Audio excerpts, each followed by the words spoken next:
जब हृदय में धार्मिकता होती है तो घर में समरसता होती है, और जब घर में समरसता होती है तभी देश में व्यवस्था होती है, और जब देश में व्यवस्था होती है तो शांति होती है।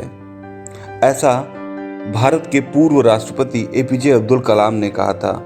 अनेक मामलों में भारत के मुसलमानों को देश की वफादारी पर सवाल उठाया जाता है।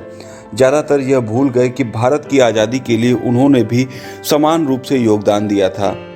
उन्होंने भी द्विराष्ट्रीय सिद्धांत को नकारा और ज़्यादा मुस्लिम बाहुल्य आबादी वाले देश में जाने की बजाय भारत में ही रहने का निर्णय लिया।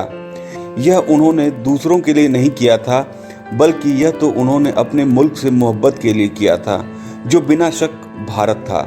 इतिहास में ऐसे हजारों मुस्लिम नाम हैं जिन्होंने कौमी रूढ़िवादिता पर मुल्क की मोहब्बत को वरीयता दी। ऐसा ही एक इंसान जिसने अपना संपूर्ण जीवन मुल्क के लिए लगा दिया और अपने प्राणों की आहुति दे दी, उनका नाम है अब्दुल हाफिज मोहम्मद बरकतुल्लाह, जो भारतीय क्रांतिकारी थे जिन्हें अंग्रेज विरोधी रुख के लिए जाना जाता है।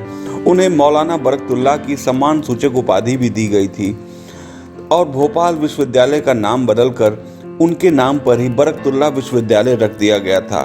भारतीयों के रूप में हम सभी को इसके विविध समुदायों और इस तथ्य पर गर्व होना चाहिए कि सभी ने अंग्रेजों के विरुद्ध खून पसीना बहाया और भारत को आज़ाद करवाकर इसे वह बनाया जो आज है।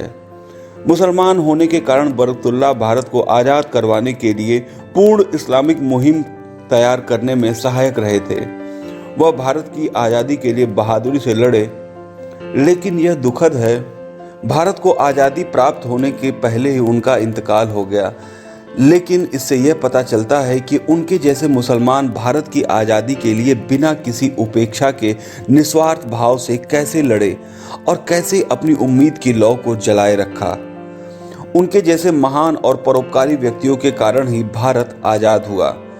यह उनका अपमान होगा यदि भविष्य में पीढ़ियों के रूप में हम उनके द्वारा किए गए बलिदान का सम्मान न करें और आपस में सिर्फ इसलिए लड़ें कि कुछ राजनीतिक नेताओं ने यह तय कर लिया कि हमें लड़ना चाहिए।